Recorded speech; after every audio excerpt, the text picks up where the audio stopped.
பசி என்பது மானுடத்தின் பொதுவான மொழி. வயிற்றுக்கு சோறிடல் வேண்டும், இங்கு வாழும் மனிதர்க்கு எல்லாம் என்றார் மகாகவி பாரதி. பசியோடு பள்ளிக்கு வரும் ஒரு குழந்தை வகுப்பறையில் எவ்வாறு கவனத்தை செலுத்தும் என்ற நிலை உணர்ந்த நம் முதலமைச்சர் அவர்கள் லட்சோப லட்சம் குழந்தைகளின் பசிப்பிணி போக்கும் மாண்புமிகு முதலமைச்சரின் காலை உணவு திட்டத்தினை துவக்கினார்.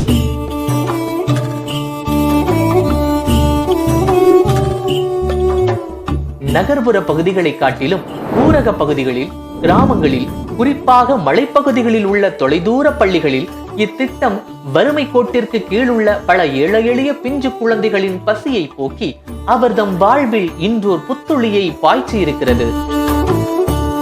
இந்த காலை உணவு நம்ம முதல்வர் ஐயா கொண்டு வந்ததுல இருந்து குழந்தைங்க கரெக்டா வந்துடுறாங்க.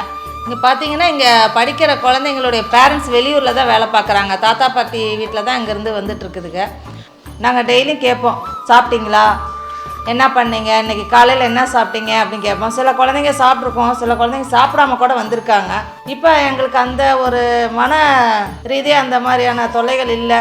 எங்கள் கண்ணு முன்னாடியே சாப்பிட்றாங்க. எங்களுக்கு அதுதான் ரொம்ப திருப்தியாக இருக்குது.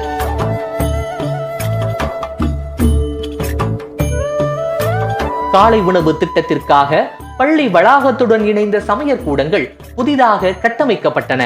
தேவையின் அடிப்படையில் பல சமையற்கூடங்கள் மராமத்து பணி செய்யப்பட்டு புதுப்பிக்கப்பட்டு காலை உணவு திட்டம் முறையாக நடைமுறைப்படுத்தப்பட்டது.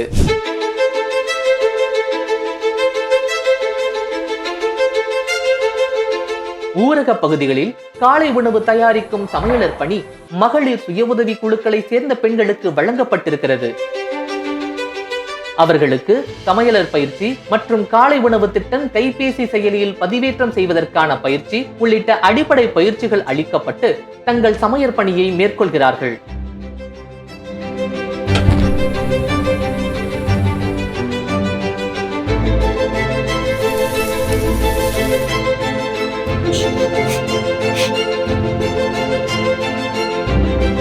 மாண்புமிகு முதலமைச்சரின் காலை உணவு திட்டத்திற்கு தேர்வு செய்யப்பட்டுள்ள மைய பொறுப்பாளர்களுக்கான ஆப் எப்படி என்ட்ரி பண்ணுறதுக்கான பயிற்சி காலையிலேருந்து கொடுத்துட்ருக்கோம். இப்பயிற்சியானது வந்துட்டு எங்களுக்கு வந்துட்டு ஏபிஓஸ் வந்து சென்னையில் கற்றுட்டு வந்து எங்களுக்கு டிஸ்ட்ரிக்ட் லெவலில் கொடுத்தாங்க. நாங்கள் அந்த பயிற்சி தெளிவாக தெரிஞ்சுட்டு வந்து இங்கே இருக்கிற மைய பொறுப்பாளர்களுக்கெல்லாம் கொடுத்துட்ருக்கோம். 6 to 6:30 அட்டண்டன்ஸ் போடணும், 7:30 சமையல் முடிக்கணும், 8:45 பசங்களுக்கு பரிமாறி ஃபோட்டோ அப்டேட் பண்ணணும். இந்த மாதிரி எந்தெந்த டைமில் என்னென்ன பண்ணணுன்ற உரிய ஃபோட்டோஸ் எல்லாம் வந்துட்டு எப்படி கரெக்டாக அப்டேட் பண்ணணும்னு சொல்லியிருக்கோம். மலை கிராமங்களில் பழங்குடியின சமூகத்தை சேர்ந்த மகளிர் சுய உதவி குழு பெண்களுக்கு வழங்கப்பட்டிருக்கும் இந்த வாய்ப்பு முதல் தலைமுறையால் பல மாற்றங்களை அவர் தம் வாழ்வில் கொண்டு வந்துள்ளது.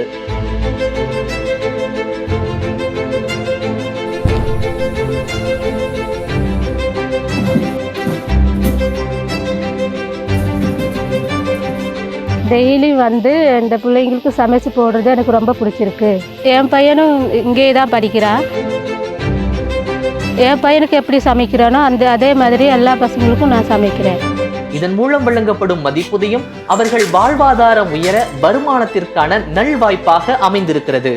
விடியற் காலையில் துவங்க பெறும் சமையற் பணி நிறைவடைந்து காலை 8:45 மணிக்குள்ளாகவே அப்பள்ளியில் உள்ள எல்லா குழந்தைகளுக்கும் பரிமாறப்படுகிறது.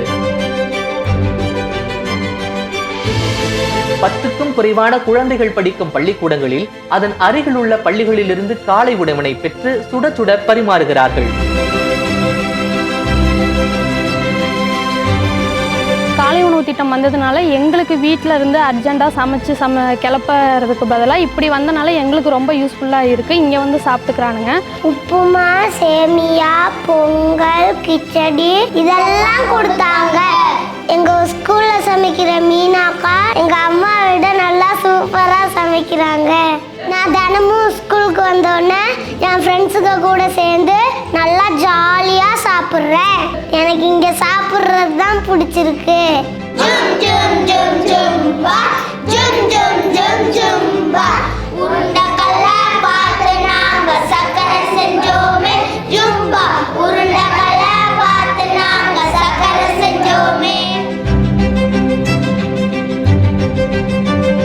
நாட்டிற்கே முன்னோடியான இத்திட்டம் முதற்கட்டமாக துவங்கப்பட்ட இடங்களிலெல்லாம் வெற்றி கண்டு அடுத்தடுத்த விரிவாக்கங்களை எட்டி இன்று தமிழ்நாட்டின் வரலாற்றில் ஓர் உன்னத திட்டங்களில் ஒன்றாக உயர்ந்து நிற்கிறது.